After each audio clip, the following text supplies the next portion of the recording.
Sick and tired of criminality and cruelty in our countryside. Animals for pleasure is not sport.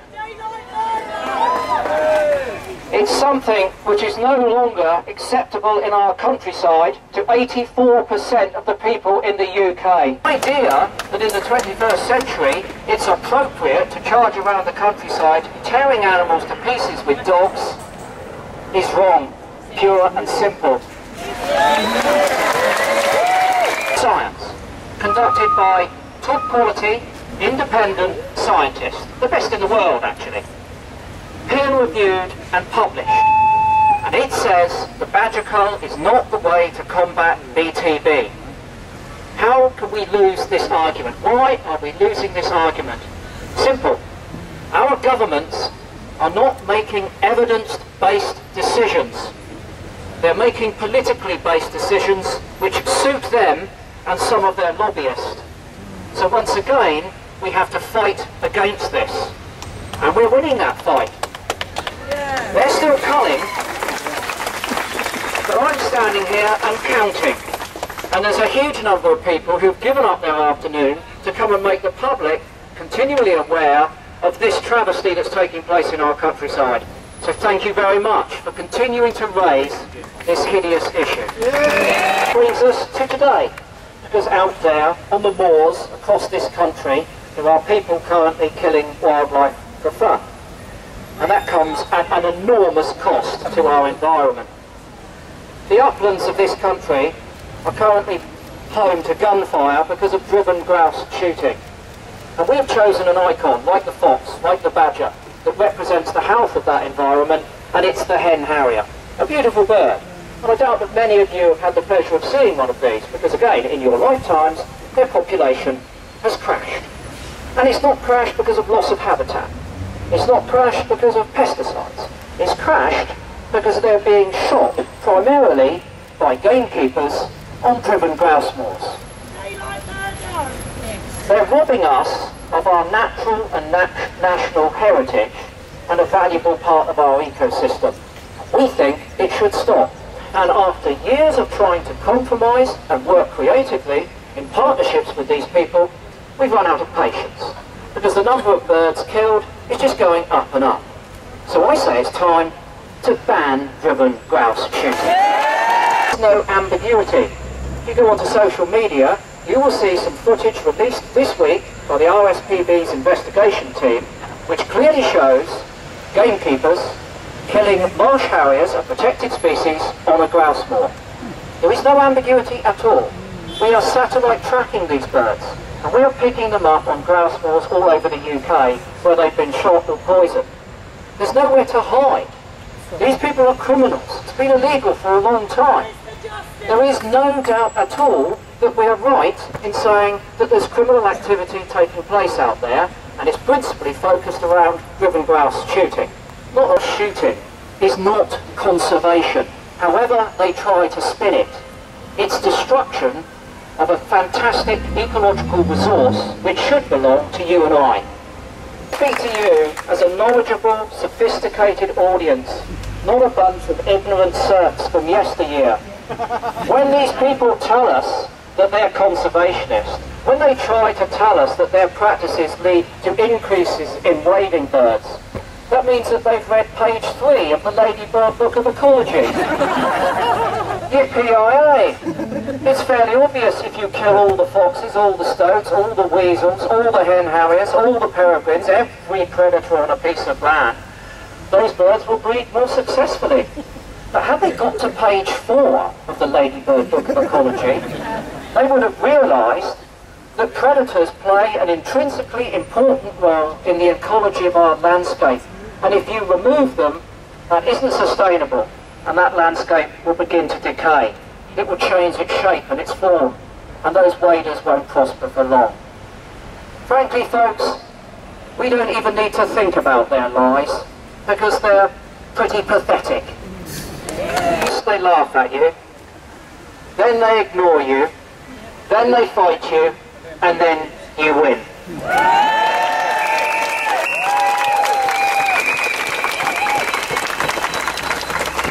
Today they're fighting because they're in a corner. They're losing badly. Tomorrow we win. Thank you. I've been involved in rescue for about 20 years. I've got 5 dogs at the moment, and I'm very involved with a lot of organisations throughout the world. I mean, animal welfare is without question the issue of this century, and whereas 84% of us know about it, the people who don't really know about it are the people who live over there in Downing Street. And we have to keep on telling them that how important it is, because they refuse to listen, because it's not a vested interest for them, because they make too much money being cruel to animals, and we have to keep making them aware that we won't tolerate that. 9 years ago I watched a film called Earthlings, and at the end of watching that film I couldn't speak for 3 hours, and I decided then and there that I would never eat meat again. And then a little while later I rescued a dog called Titus, a wonderful dog from Sarajevo, and I was continuing my quest, and I was talking to some friends, Titus was there, about giving up wearing animals, giving up leather. And Titus was listening, and that evening he ate all of my shoes. So, I'm very grateful to Titus for introducing me to eco-vegan shoes. And then of course the next step is never to use animals for entertainment. So what I say to the people, what can I do? I accept the fact that it's not for everyone, and it's not a condition. But the simple, most creative thing you can do is be a vegan.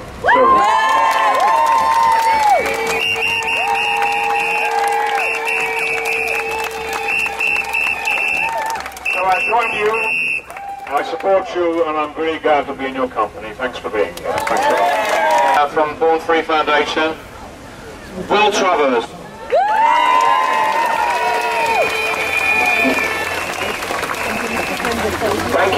Thank you very much indeed. The first thing I want to say is that my mum, Virginia McKenna, wishes she could...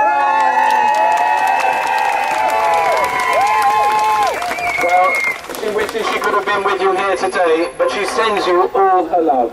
Other people who want to create a better world. With great respect to any politicians who may be with us here today, our political leadership on issues such as animal cruelty and conservation, issues that matter greatly to the vast majority of citizens, those political leaders are woefully out of touch. To be frank, it seems that once politicians enter government, many of the issues they championed in opposition fade away. It really doesn't matter which political persuasion they're from. The people who elected them, that's us, invariably look on and wonder what on earth happened. There also seems to be an irrational desire to satisfy the narrow self-interest of influential minorities. And so it is with issues such as the antique ivory business. By the way, you know it's World Elephant Day. Trophy hunting, the badger cull, fox hunting, killing animals for fun. Activities which are the preoccupation of a tiny number of people, but which, without doubt, the great majority oppose, yet which, for some inexplicable reason, are supported by those in power. As Tony Benn, with whom I was fortunate enough to share occasional correspondence, said, humans and animals inhabit the planet together, and we have to find a way to take cruelty out of it. Dr. Martin Luther King. And he said, never, ever be afraid to do what's right, especially when the well-being of a person or an animal is at stake. Society's punishments are small compared to the wounds we inflict on our soul when we look the other way.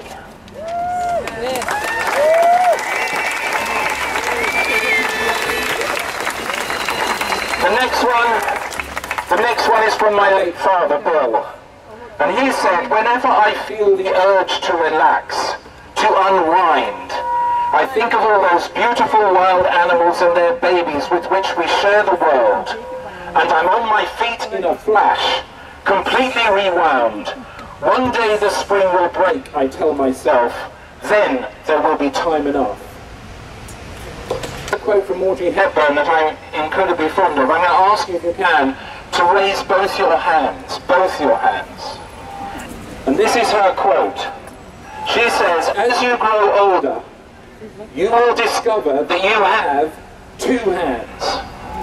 One for helping yourself, you can take that down now, and one for helping others.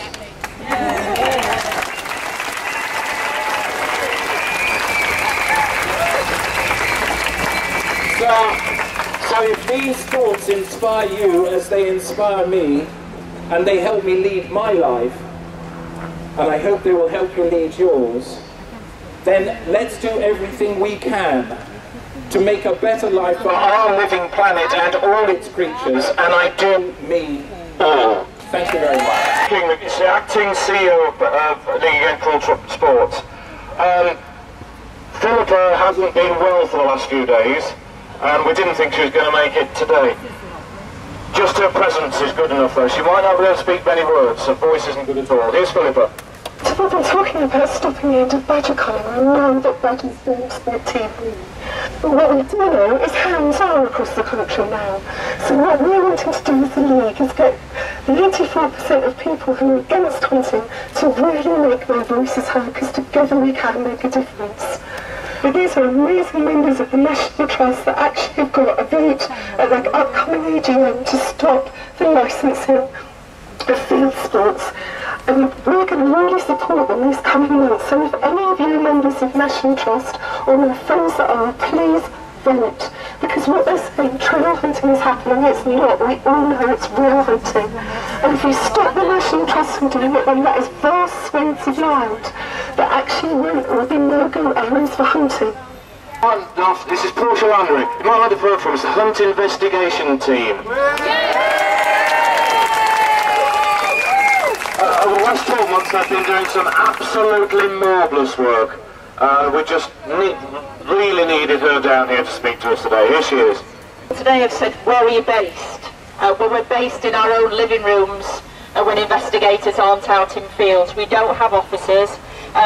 We're long-standing animal rights people. Many of us are hunt sabs. But what we realised was that actually a lot of cruelty and a lot of law breaking was taking place in areas that we couldn't get to. And so the purpose of the Hunt Investigation Team was to start using covert cameras and covert material to catch these scumbags at it. Most of you will know that our first investigation was when we caught the South Hereford hunt feeding baby fox cubs to the hounds, and this was done to try and train the hounds to kill. Now, as a result of that, there are 5 people who have been on police bail for a year.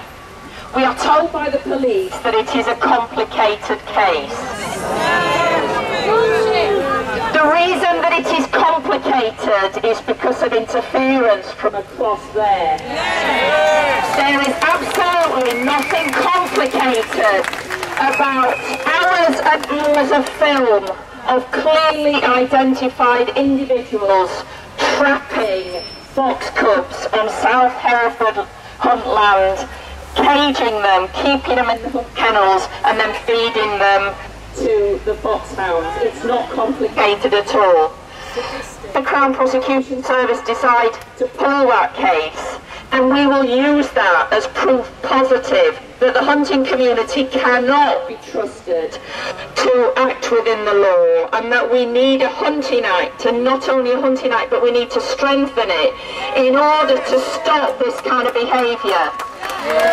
Hereford Hunt are not a bad apple. They're all at it. The gamekeepers and the terrier men are the silver thread, and they are the ones that bring the animals. They're the ones that trap the badgers and provide them to badger baiters. The terrier men are going to gamekeepers all the time and trapping and keeping fox cubs. We need to get rid of them because they really are the people that do the dirty work. You've got to start getting nosy. You've got to start going round, you've got to start looking in these areas, having a look for snares. It is not illegal to trespass, that is not illegal. As long as you don't interfere with anything, you are not breaking the law. If you find something where an illegal activity is concerned, you take photographs, you evidence it, and you call the police. And there are a number of things I want you to look for now. Outbuildings, they will be starting to store foxes, and they will have a store of foxes ready for the cub hunting season, which starts in August. Cub hunting involves circling a wood, putting the hounds in, sending terriers in, and flushing out fox cubs with the hunt supporters round the outside bashing on their saddles to turn the fox cubs back, and they are literally chopped by the hounds. That is illegal, and it shouldn't be happening. So if you see any hunts out at the moment, between August and September, they are cub hunting. They are not having a social ride. They're not out exercising the hounds, and you need to make yourself busy and find out what they're up to. We really need you to be our eyes and ears. We can't be everywhere. I cannot underestimate how small we are. We're having amazing support. We've got teams of ex-military with high caliber drones that are helping us. We're getting training from people that train the special forces. We're getting amazing support from all over, but we're still tiny and we are not special. You can all do it, so please get nosy. If you find something illegal, call the police or get in touch with us. Follow us on Facebook. And if you can support us, then please do. 85% are against fox hunting. Almost the same percentage are against the badger cull. Everybody knows that bovine TB in cattle isn't spread by badgers. It is just an excuse. Everybody's against the grouse shooting. So probably 80% of the population are against what we're here to demonstrate against. And yet it still goes on, and they're not doing anything about it. We need to keep on with events like this. We just need to keep plugging on and plugging on. Anyway, Dominic Dyer from Born Free and the CEO of Badger Trust. Well, I want to say a huge thank you to Chris, to all the speakers, but also to all the charities, because getting me against cruel aborts, getting Save Me, getting the Badger Trust, getting Born Free, getting Care 2, all together for this march is just what we want to see. Unity and strength coming together, fighting for the future of our countryside and our wildlife. And you know what? It's that unity and it's that strength that scares the hell out of Theresa May and this minority government that are hanging on by their fingertips because of the likes of you. Let's not forget, only about 2 months ago, 29th of May, we brought nearly 5,000 people to the gates of Downing Street because she had the arrogance during the election campaign to say that the Hunting Act should be repealed and that she had no deals and no worries about fox hunting. It was completely acceptable to her. She thought it would win her votes. It would take huge vote loser, wouldn't you agree?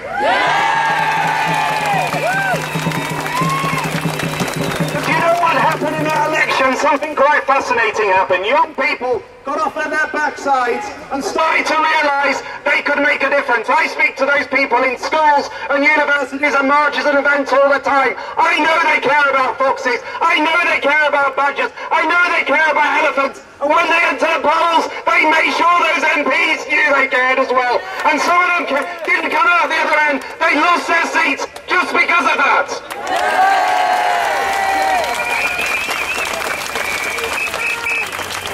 And that's why it's so important that we keep campaigning and fighting. We have leverage now. Many of those MPs are on small majorities. There will be another election in 2 or 3 years' time, and they will need the young vote. And the young vote doesn't want badger culling. The young vote doesn't want foxes to be killed. The young vote doesn't want grouse shooting or the ivory trade. It's caring and compassionate, and if they don't listen to them, they'll be out on their backsides. Would you agree?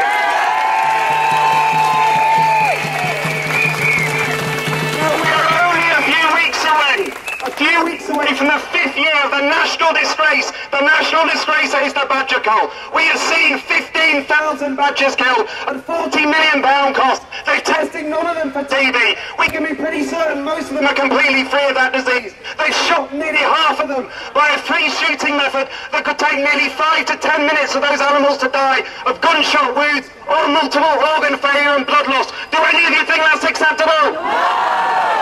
It's an absolute bloody disgrace, that's what it is, and it should stop. There is no scientific justification. We know the vast majority of infections are cattle to cattle. Badgers do not infect cattle with TB. It's the other way around. We saw in Cumbria a few weeks ago that badgers have the disease. It's because cattle have poured it into the county, bringing in from the outside. Would you agree? Yes! And we've had an outbreak of TB in all places, the Isle of Skye. Does anyone believe that badgers in the Isle of Skye? I believe there's a very small number that are there. Not spreading TB to cattle, do you? No! It's cattle that are coming in on the back of a lorry that's spreading it to some of the most remote parts of our country. And that's the absolute scandal of this. Spending all that taxpayers' money on a policy that is destroying wildlife, is not helping farmers get on top of this disease, and is terribly, terribly cruel. It's a disgrace. It's being driven for political reasons. It's being driven for votes. Well, those votes aren't there anymore. Cheating hanging on by our fingertips. I can tell you badger culling will cost them more MPs when the next election comes. So Michael, go do the decent thing once in your life and stop this utter madness now. Wouldn't you agree? People say to me, why are you connecting all these issues, fox hunting and badger culling? Well, let's just talk about fox hunting for a moment. Because we know that foxhounds carry TB. We know that foxhounds are getting TB from infected carcasses that are being fed. And we know they're spreading it around the countryside. But the government denies it. The veterinary industry denies it. And the hunting industry denies it. That's an absolute disgrace. Would you agree? Yes! And we also know this. We know the terrier men. We know the illegality that goes with the hunts. We know the disgusting cubbing that's going on at the moment. But we know they're sending terriers and dogs down those sets. They're filling in badger sets. They want badgers free from the countryside because that will put off the dogs from the scent. It will stop them killing the foxes and the cubs. So fox hunting is directly related to badger crime. Wouldn't you agree? Yes! And then we come on to the so-called glorious 12th. The grouse shooting that we know has no place in modern society. It's not ecologically justified. We know that they're cutting down trees that's leading to more flooding. We know that the meat that's being consumed is full of lead shots and dangerous for anyone to consume. We know that the actual grouse moors themselves are eradicated of all wildlife that competes for those birds. The stoats, the weasels, the hares, the badgers, and of course our most beautiful endangered species like the hen harriers are being wiped out in front of our eyes through greed and corruption. Would you agree? Yes! Why, oh why, as Friends of the Earth have said today, is all public money subsidising grouse moors? Is there any justification for that? When we've got schools that are not being funded, we've got hospitals that are not being funded, we are funding with our taxpayers' money grouse moors. Do you think that's acceptable? No! Something is changing in this country. The hunting, the shooting, the fishing community, the landowning, farming communities that for too long have taken power for granted, that think they have everyone in that place over there in a headlock, that can get what they want all the time, are beginning to get a nasty shock. Because public opinion is moving against them very, very strongly. People power matters. Coming onto the streets of a city like London today and showing again in our thousands that we're here to care. Getting the coverage, as Chris and others will on the news tonight, that will reach millions of people, will show that the days of the grouse moors, will show the days of farming by we commit suicide, basically our farming industry, by crucifying all the wildlife around farms is completely disgusting. It will show that we will not ever support the notion that the Hunting Act, the most popular piece of legislation in this country today, backed by a vast majority of people, should be disbanded just to allow the Conservatives to get some grubby votes in the election. Wouldn't you agree? Yes! We are a caring, compassionate people. We are making a difference. We must keep standing together. We have to fight these battles for many more years to come. We must keep sharing the images of these marches. We must keep going back into the field. I want to say thank you to the hunt staff. Thank you to the hunt monitors. Thank you to everyone on the front line, despite the threats and intimidation of protecting wildlife in our country. Thank you to the hunt investigation team that have brought a whole new area of expertise in media management. We'll work with them in the Badger Trust. League Against Cruel Sports will work with them. They'll get as much support as we can give them because they are opening the eyes to the world, to the horror and the cruelty on grouse moors, the horror of fox hunting and the increasing horror of the badger cull as well. We want to bring the truth to people's eyes. There's no hiding this disgusting reality. We will stop this madness because we're caring and compassionate people. The days of killing wildlife, the politics in this country are over. Don't play politics with wildlife. Don't play politics with wildlife. You're going to be finished as a politician if you do that. Don't you agree? The hunting issue on National Trust land, we can stop other forms of hunting as well, including grouse shooting. So please, if you have an opportunity, get behind the campaign. If you are a National Trust member, make sure that you vote in favour of bringing this to an end and go to the AGM. There'll be a big protest outside, lots of well-known individuals getting involved. This is a campaign we can win. Our friend Theresa May's a National Trust member over there. Maybe we can make her wake up a bit as well. National Trust should not be supporting disgusting cruel hunting on its land. Wouldn't you agree? Yeah!